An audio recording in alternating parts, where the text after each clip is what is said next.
Greetings, YouTube. Someone on one of the boards I read asked an interesting question today. He said, create a monster that your 13-year-old self would find cool.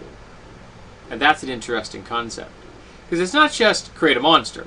We've all done that. We've whipped them up on the fly. We've created unique creatures that have deep backstories. We've repainted existing monsters. My favorite example of that, I took a bear, I gave it some armor, gave it a bite attack that would infect the person that survived the attack with an egg, which they would then pass through their system harmlessly, and then that egg would then eventually hatch in the wild from the midden and populate the area with more monsters. PCs could not figure out why these things kept showing up. Eventually, they did in fact realize that they were passing through their system. We've all done things like that. But we've done that as mature gamers. When we were 13, we weren't. Now, I started playing at 14, but that's close enough. So I'm thinking, what would I have found really cool? And one of the things I was fascinated when I was in that age bracket was Gamma World. I loved it, and Metamorphosis Alpha for that matter. I still have my first edition box set of Gamma World. And so I thought, okay, what would I create for that particular, challenge? Then I remembered a conversation my wife and I had been having last weekend concerning orchids. And the conversation turned to orchids, and I began to think about, okay, well, orchids are kind of trumpet-shaped. Vaguely. And some of the orchids are more trumpet-shaped than others. And I thought, well, that's a really good shape for sound projection. There's a reason that horns are made that way, that they project the sound in a direction. And I used to play a horn. I started playing in 4th grade, and I played all the way through to graduation from high school. So I was playing a horn every day in the time period that this discussion is taking place.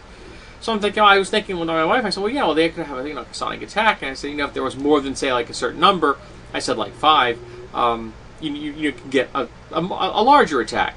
She said, no, it should be 10, it should be a true chorus. So I started thinking about that, and I think she's right. So you have these immobile orchids, or very, very slowly mobile orchids, because this is going to be how they feed.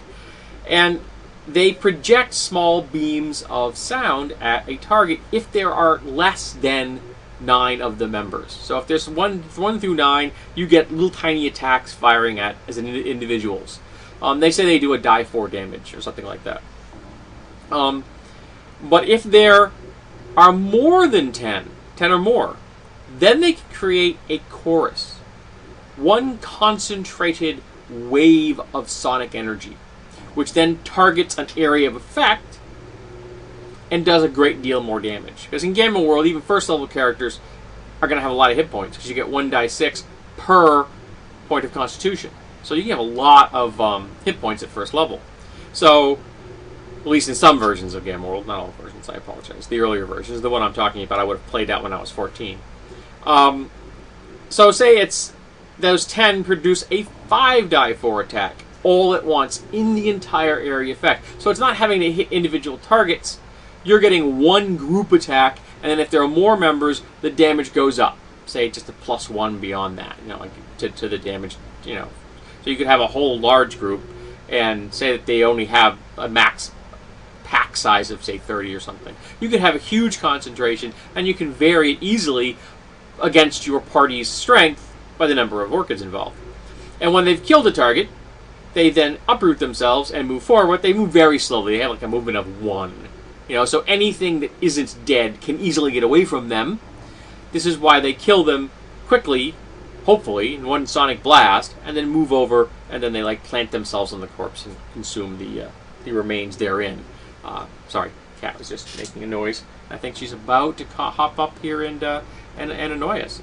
But I thought that was a pretty cool idea, and I know that my 13 or 14-year-old self would have loved that idea. That was something that would have just clicked in my head, like, oh, that's so cool! Oh, sorry, I'm playing with little magnetic things. I bought them today at the store. I just think that would be awesome. I think that would fit the bill. It would be that cool thing that my teen self would love. And at least it's interesting. I came up with some horribly boring, dull monsters when I was younger. Just horrible things. Repetitious, uninteresting, flat, cardboard creatures. At least this idea I have for the orchids has a little interest. It's not ordinary. I don't think I've ever encountered something like that. And I don't know if anybody else has. If you have, I'm more than willing to listen. So tell me, good viewers, what would the monster you create, regardless of system, that would wow your 13-year-old self?